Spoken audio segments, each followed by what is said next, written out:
Peacemaker on HBO, DC Comics. Uh, Man, I have to say, we've been talking about DC versus Marvel for some time. The conversation has definitely moved further off. I feel like DC's been on quite the run recently with some of the properties that they've had hmm out, and Peacemaker might be my favorite of all the stuff. I mean, that's obviously I think Suicide Squad and then Peacemaker 1-2 for me. Absolute hits. James Gunn just has such a grip on what he wants to say with these characters and the tone of the show, and I just really enjoyed this episode of television. It was renewed for a second season, so I'm looking forward to that. How did you feel about Peacemaker? Yeah, I liked it a lot. It has personality and perspective and a committed lead performance from John Cena. It knows what it is and it's really confident. And I just really respect that. I really enjoy this tone and the fact that DC can give you a wide range of stuff. I really appreciate. To some people, they're just very disappointed in like the lack of cohesion when you compare it to something so planned like the MCU. Really don't care about that too much. I just like the stuff to be good that we do get. And I think Peacemaker is like undeniably like very successful. And just like the Suicide Squad from Gunn was very successful. I didn't really see the need for this show to come out as a spin-off of the film, but obviously pleasantly surprised to get what we got. And I think it's just really bold, and it's just funny to compare something like Hawkeye, which feels just so inert, to something like Peacemaker, which just feels so alive. Yeah, that's a great comparison point, I think, because when we talked about Hawkeye, we were just like, yeah, this is like the most Marvel property ever. It's safe, it's right down the middle, and it introduces the next wave of characters just to kind of keep you on the line, right? Right. Uh, this took a lot of chances. I thought this went in so many directions. I mean, the final episode or final two episodes end up being like a culmination of a Nazi storyline and Yeah. a Nazi superhero and an alien invasion storyline and this like Jingo esque superhero who killed Colonel Rick Flag. Yeah. Fucking Joel Kinnaman getting the unceremonious. Oh, I guess he got a pretty good goodbye in it. It was worthy. Um, Peacemaker. but What a but come joke. yeah, but coming all the way around. Also, I actually real quick, I did appreciate that we got a flashback to that. Like that, I thought that was nice.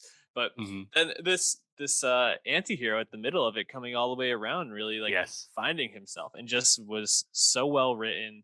The show had a lot of really like tender moments to it, which especially in the first couple of episodes, I was like, oh man, I don't know, like big old doofus, like we're gonna get just like a lot of laughs and a lot of like clowning on him, but I think it actually turned it around, and I just was really impressed with that. I was laughing a lot, and I have to say, I know I bring her up sometimes when I talk about some of the dumb reality shows we watch.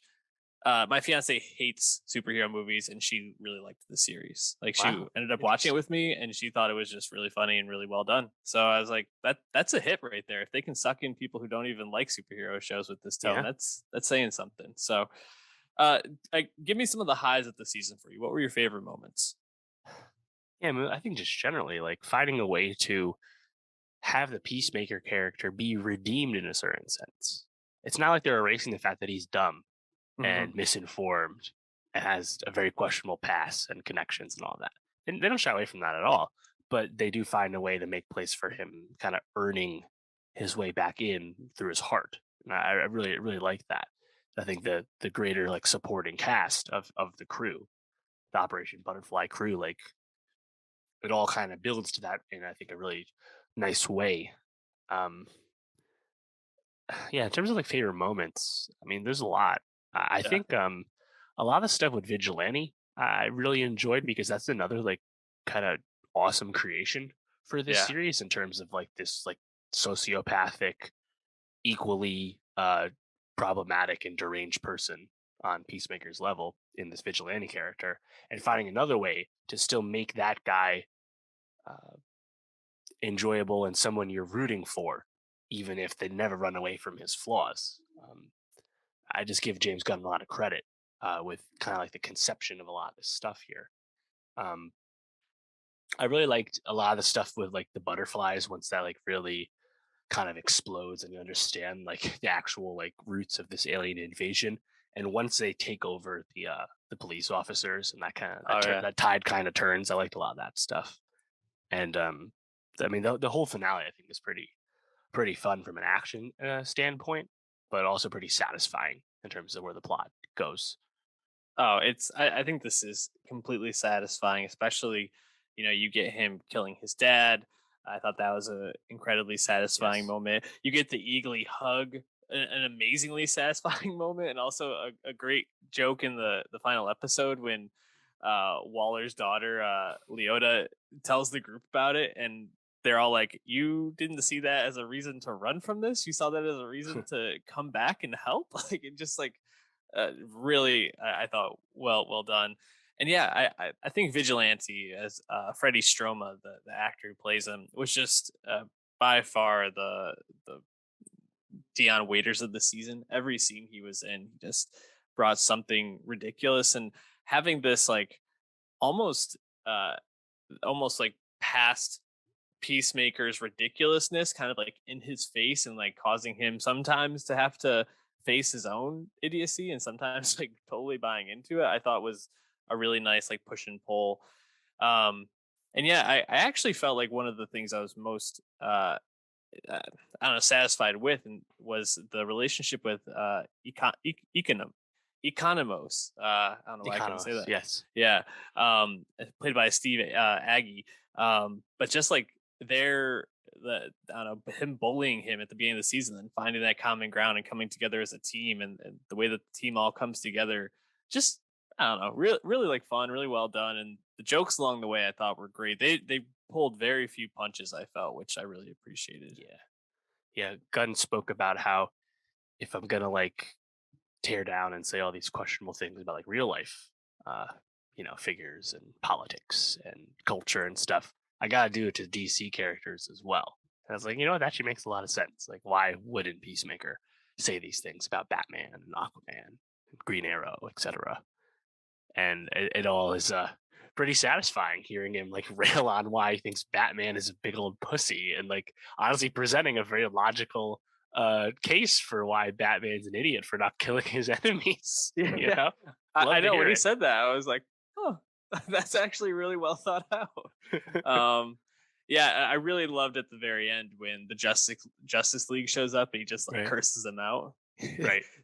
Yeah. Thanks for showing up, you fucking dicks. Yeah. uh, I mean, to actually get Ezra Miller and Momoa showing up to cameo in this too, pretty cool.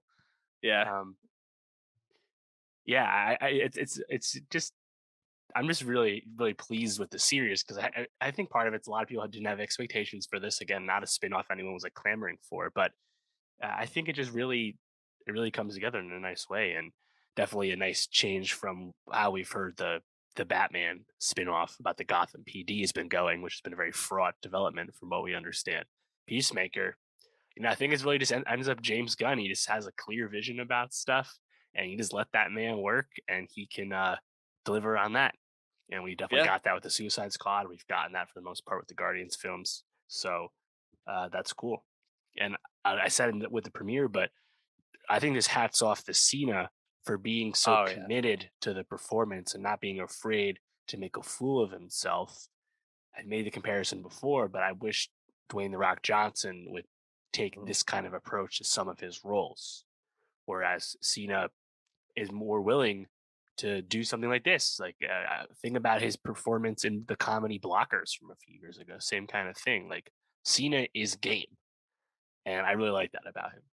Yeah, John Cena was just absolutely fantastic in this. I don't know how we got through the this whole review and mention him at the end, but yeah, just an absolute home run for him. And but I think you said it best. The way he approached this character and was able to laugh at himself, and it was really impressive. So looking forward to season two. Also, strangely, like very much looking forward to all the stuff DC is putting out. All those people that bought the DC stock when it was at, and held on when it's at its lowest, like they're Mm. fucking diamond hands right now, baby. Good Yeah, for I them. mean, big 2022 coming for DC. The Batman from Reeves, Yes. obviously right around the corner. Not 3 connected to hours. anything here, but still very exciting. I've been avoiding the trailers after I saw the first one. I'm like, I don't need to see a second more. I'm Yep. in. But from the DCEU side of things, this year we get Black Adam, The Flash, and Aquaman 2. Black Adam and The Flash definitely have been a long time coming. And Yeah. and Aquaman 1 was so successful. I'm sure DC is very excited to finally have the sequel here. So um, all these films following the Snyder Cut, which was largely successful. So DC, it might not be what everyone wants them to do, but they seem to be doing for the most part good work. And the Batgirl film with Leslie Grace is coming up too on HBO Max. So overall, DC, I have positive things to say.